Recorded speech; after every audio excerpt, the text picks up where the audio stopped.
I have nightmares where I'm trapped in a shower. The drain is plugged and the water won't stop pouring down on me. The water rises to my ankles, to my waist, then over my head. The shower curtains turn into glass, and my screams turn to gargles. A dark figure presses its face against the glass on the other side, and it watches me.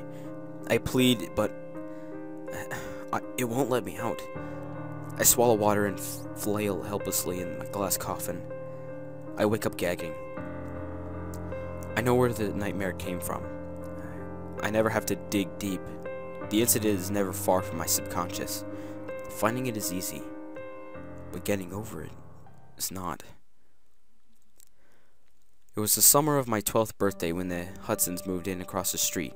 3 people, one of them a really old lady. She was tiny, frail, skeletal almost, thin white hair, faded blue, flowery dress. Her head hung from her neck and it wobbled as the man pushed her up a makeshift wheelchair ramp into the house. At the time, I couldn't figure out if she was dead or alive. A few minutes later, she appeared in my upstairs window, sitting in her wheelchair. She was directly facing my bedroom, and I cautiously peered out from behind my curtains.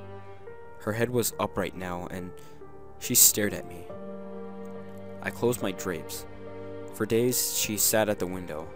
She watched the cars putter down our suburban road and gazed at neighborhood kids scurrying through their yards. I never saw anyone else in the room. Never saw her move from the wheelchair.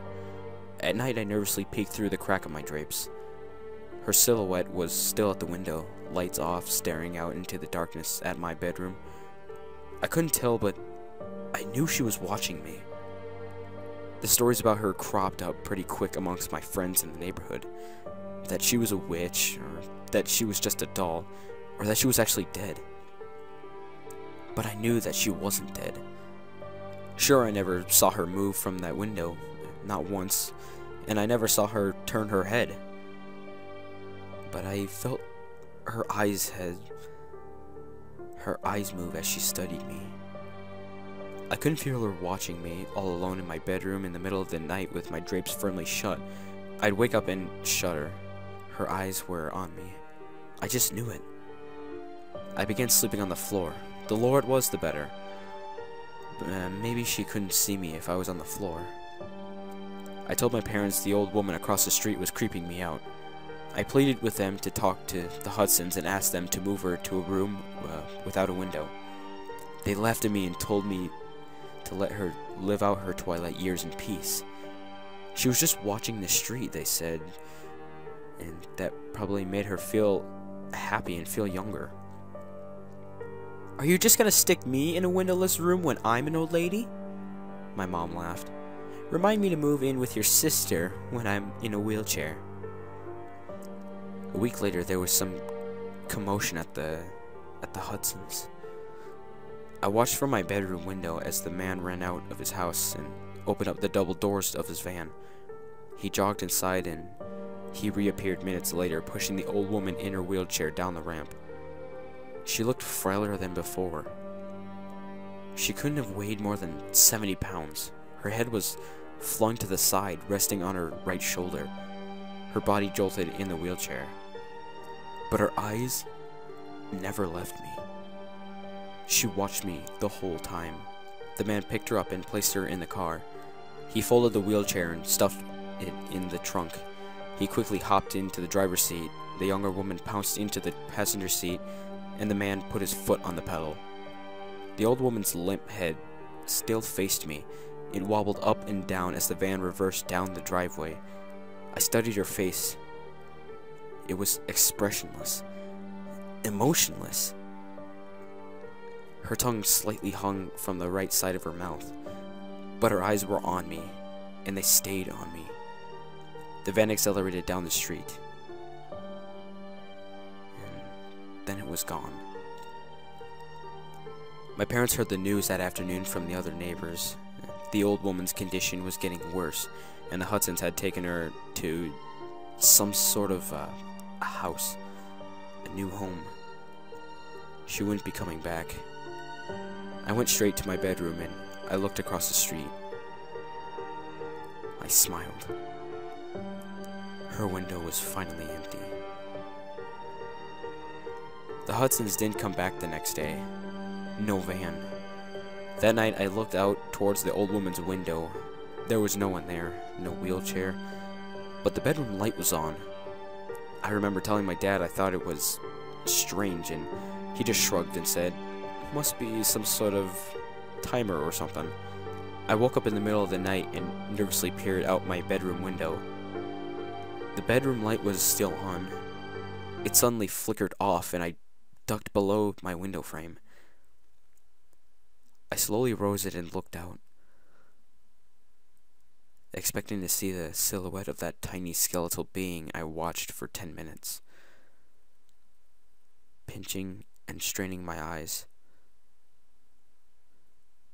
The lights quickly flickered on and then off again. I slept on the floor again, clutching my pillow close. I had a late baseball practice the next evening. Then when I got home, my house was empty. My parents were at my little sister's softball game.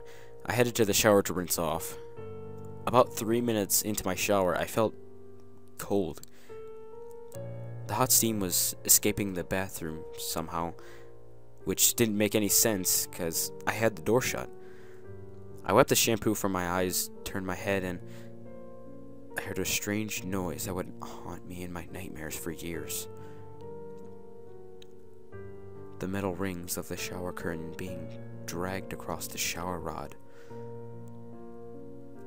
Someone was slowly pulling open the curtain. The shampoo stung my eyes, and through the stinging, I saw a dark figure behind the curtain. Long, pale, bony fingers gripped the curtain as it slowly opened. I instinctively backed up in the shower, and the curtain opened completely. There stood the old woman. I must have only looked at her once, maybe 2 seconds, but at the moment, time stood still.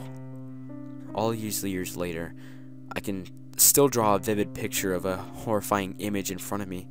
Disfigured white hair, crazy in her eyes, bones jutted out from under her stretched skin, stark naked, blotchy skin, warts all over her body, skinny breasts hanging to her waist, hair where I didn't know people could grow hair. She smiled grotesquely, and I felt the shower tile against my back and the hot water pound on my face. In her other hand, the old woman held a letter opener. "August," she mumbled. "August, August, August." I let past her, knocking her tiny body to the floor. I ran downstairs naked and soaking wet. In my panic, I somehow remembered I was nude, and I yanked a pair of shorts out from the hamper in my laundry room, sending the hamper crashing to the floor. I hightailed it on foot down the street, eventually winding up at my friend's house. When the police arrived, they found the old woman crumpled to a heap in my bathroom. The shower was still running. The policemen were already nice to me, admiring me for my bravery. I told them what she said to me, August, and asked if they knew what she could have meant. "It will be August in a few days," one of them shrugged, "and you can never fully understand old and crazy, son." The Hudsons only came to our street once more to retrieve their stuff. The for sale sign was up in days. My mom told me they couldn't face their neighbors for what happened. Apparently they had taken the old woman, the man's mother, to a special home downstate.